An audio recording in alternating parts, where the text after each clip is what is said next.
Assalamualaikum warahmatullahi wabarakatuh. Perkenalkan, nama saya Tri Akbar Rifai dengan NIM 1992142142128. Sejarah perkembangan standar audit di Indonesia. Sejarah perkembangan audit di Indonesia. Akuntansi baru dikenal di Indonesia awal tahun 1950 ketika perindustrian di Indonesia sedang ramai didirikan. Bahkan saat itu, sistem akuntansi Amerika mulai diperkenalkan di perguruan tinggi di Indonesia. Namun, pada masa penjajahan Belanda, belum begitu mengenal audit dikarenakan saat itu jumlah perusahaan yang ada masih dibilang minoritas. Walau demikian, perusahaan-perusahaan Belanda saat itu tetap mengikuti model pembukuan dari negaranya. Perkembangan standar audit. Tahun 1972, Ikatan Akuntan Indonesia berhasil menerbitkan norma pemeriksaan akuntan yang disahkan di dalam Kongres ketiga Ikatan Akuntan Indonesia.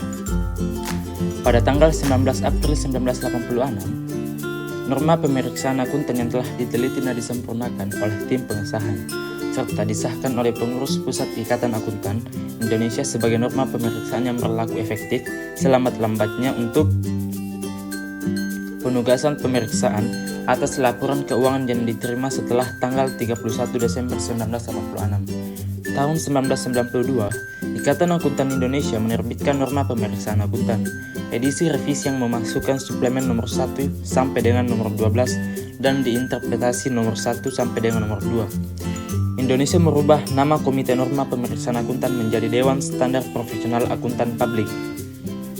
Selama tahun 1999, Dewan melakukan perubahan atas standar profesional akuntan publik per 1 Agustus 1994 dan menerbitkannya dalam buku yang diberi judul Standar Profesional Akuntan Publik per 1 Januari 2001. Standar Profesional Akuntan Publik per 1 Januari 2001 terdiri dari 5 standar, yaitu: pertama, Pernyataan Standar Auditing atau PSA yang dilengkapi dengan interpretasi Pernyataan Standar Auditing IPSA. Kedua, Pernyataan Standar Asestasi atau PSAT yang dilengkapi dengan interpretasi Pernyataan Standar Atestasi atau IPSAT. Pernyataan Standar Jasa Akuntansi dan Review atau PSAR yang dilengkapi dengan interpretasi Pernyataan Standar Jasa Akuntansi dan Review. Keempat, Pernyataan Standar Jasa Konsultasi atau PSJK yang dilengkapi dengan interpretasi Pernyataan Standar Jasa Konsultasi. Kelima, Pernyataan Standar Pengendalian Mutu atau PSPM yang dilengkapi dengan interpretasi Pernyataan Standar Pengendalian Mutu. Pernyataan Standar Auditing atau PSA. PSA merupakan penjabaran lebih lanjut dari masing-masing standar yang tercantum di dalam standar auditing. PSA berisi ketentuan-ketentuan dan pedoman utama yang harus diikuti oleh akuntan publik dalam melaksanakan penugasan audit. Kepatuhan terhadap PSA yang diterbitkan oleh IAPI ini bersifat wajib bagi seluruh anggota IAPI. Termasuk di dalam PSA adalah interpretasi Pernyataan Standar Auditing IPSA yang merupakan interpretasi resmi yang dikeluarkan oleh IAPI terhadap ketentuan-ketentuan yang diterbitkan oleh IAPI dalam PSA. Dengan demikian, IPSA memberikan jawaban atas pernyataan atau keraguan dalam penafsiran ketentuan-ketentuan yang dimuat dalam PSA sehingga merupakan perluasan lebih lanjut berbagai ketentuan dalam PSA. Tafsiran resmi ini bersifat mengikat bagi seluruh anggota IAPI sehingga pelaksanaannya bersifat wajib.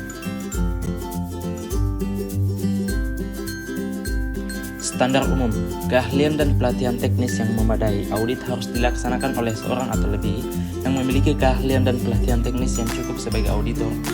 Kedua, independensi dalam sikap mental dan dalam semua hal yang berhubungan dengan perikatan. Independensi dalam sikap mental harus dipertahankan oleh auditor. Ketiga, kemahiran profesional yang cermat dan seksama dalam pelaksanaan audit penyusunan laporannya. Auditor wajib menggunakan kemahiran profesionalnya dengan cermat dan seksama. Standar pekerjaan lapangan. pertama, perencanaan dan supervisi audit pekerjaan harus direncanakan sebaik-baiknya dan juga digunakan asisten harus disupervisi dengan semestinya. Kedua, pemahaman yang memadai atas struktur pengendalian intern memadai atas pengendalian intern harus diperoleh untuk merencanakan audit dan menentukan sifat, saat, dan lingkup pengujian yang akan dilakukan. Ketiga, bukti audit yang cukup dan kompeten bukti audit kompeten yang cukup harus diperoleh melalui inspeksi, pengamatan, permintaan keterangan, dan konfirmasi sebagai dasar memadai untuk menyatakan pendapat atas laporan keuangan yang diaudit. Standar laporan. Pernyataan apakah laporan keuangan sesuai dengan prinsip akuntansi yang berlaku secara umum. Laporan auditor harus menyatakan apakah laporan keuangan telah disusun sesuai dengan prinsip akuntansi yang berlaku umum di Indonesia. Kedua, pernyataan mengenai ketidakkonsistenan penerapan prinsip akuntansi yang berlaku umum.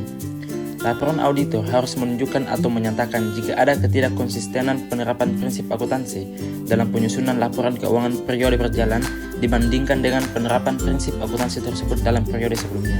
Ketiga, pengungkapan informatif dalam laporan keuangan. Pengungkapan informatif dalam laporan keuangan harus dipandang memadai, kecuali dinyatakan lain dalam laporan auditor. Keempat, pernyataan pendapat auditor atas laporan keuangan secara keseluruhan. Laporan auditor harus memuat suatu pernyataan pendapat mengenai laporan keuangan secara keseluruhan atau suatu asersi bahwa pernyataan demikian tidak dapat diberikan jika pendapat secara keseluruhan tidak dapat diberikan. Maka alasannya harus dinyatakan. Dalam hal ini, nama auditor dikaitkan dengan laporan keuangan. Maka laporan auditor harus memuat petunjuk yang jelas mengenai sifat pekerjaan audit yang dilaksanakan, jika ada dan tingkat tanggung jawab yang dipikul oleh auditor.